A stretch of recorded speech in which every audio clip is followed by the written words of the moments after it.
Kailangan pa ba nila hintayin na umasim yung kilikili bago paliguan? Hindi. Basta pag sa tingin mo na... Basta malagkit na.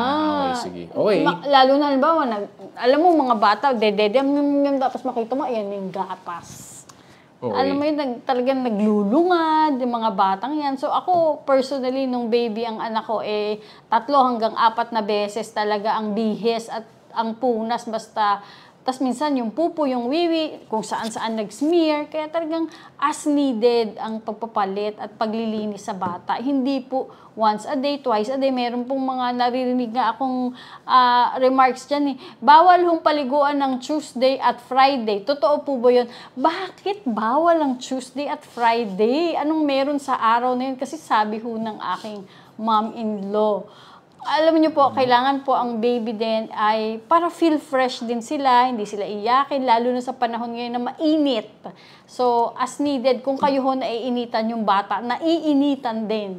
Minsan, pagdating sa akin, kung ano yung amoy ng nanay, yun na rin yung amoy ng baby. Kaya, Okay.